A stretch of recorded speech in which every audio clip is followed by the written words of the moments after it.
Hello everybody and welcome to the Games of Canada for November of 2020. I'm Marc Power coming to you from the West Edmonton Mall.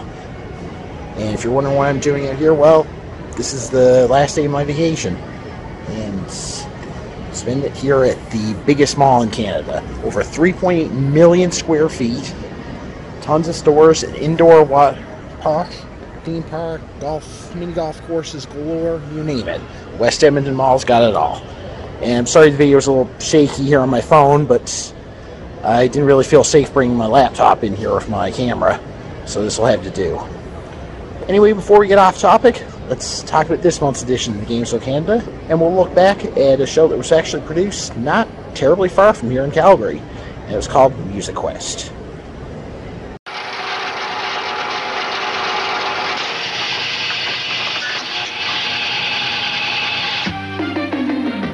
Once again, it's time for Musiquest.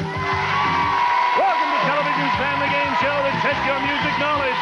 Now, here's the host of Musiquest, Darlene Murphy. Hi, Sandra. Welcome to Musiquest, where it's up the charts for both of these teams out of the qualifying round through to the championship round, and these music buffs know their business. Jim Ripley, introduce the contestants, please. Musiquest was a short-lived musical quizzer from 1990, produced at the CKVU TV studios in Calgary, where it ran for one season. It aired locally on CKVU TV, as well as in syndication throughout the global networks across Canada, and found its way into a few markets in the United States. The host of the show is local meteorologist Darlene Murphy, along with voice actor Jim Ripley as announcer. Darlene's hosting seems to get mixed reactions online. I thought she was a little on the stiff side, but does have some great energy and enthusiasm for the show. So overall, she was okay. And announcer Jim Ripley has great energy, so I think he was fine. The game has some elements of Keynotes, a popular musical quizzer from the UK and Australia, and there were at least 3 pilots of Keynotes for the United States. One was hosted by Clint Holmes, and another was hosted by Kevin O'Connell, and that particular pilot is available on YouTube on Wayne Martindale's page. So I do suggest checking that out, because it was a pilot that, in my opinion, should have sold.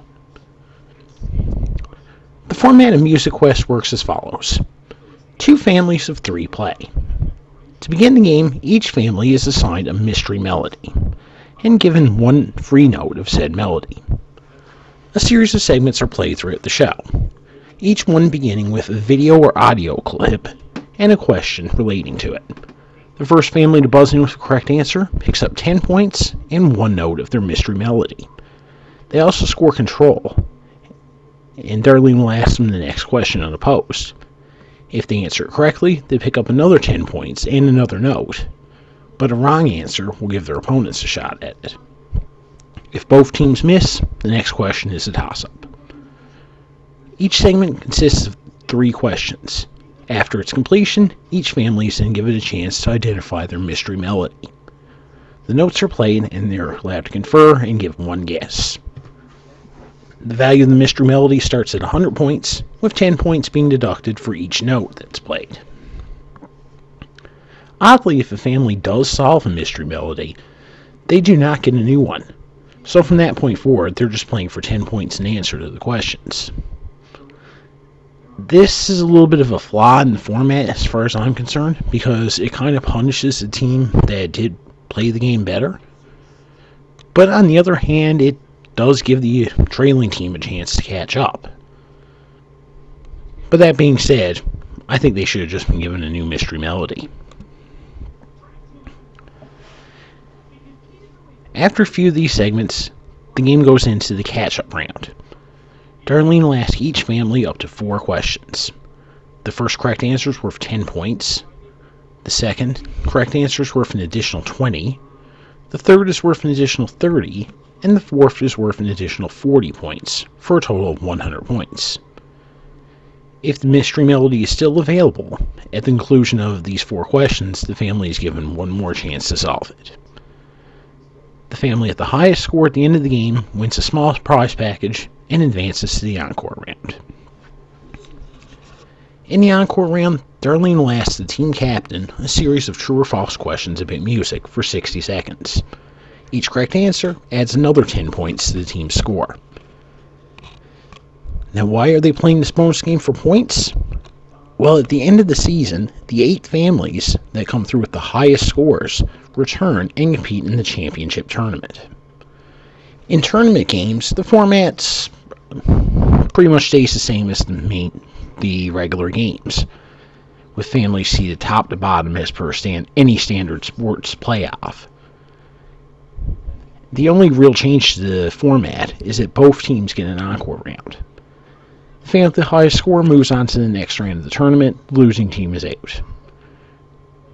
The grand champions receive the grand prize, a trip for 6 to Disneyland in Los Angeles. So overall, it's not a bad show. Darlene does okay. The budget is okay by Canadian standards. And that's really the problem with the show. It was just okay. It was 1990, and much like the United States, game shows just weren't hip anymore.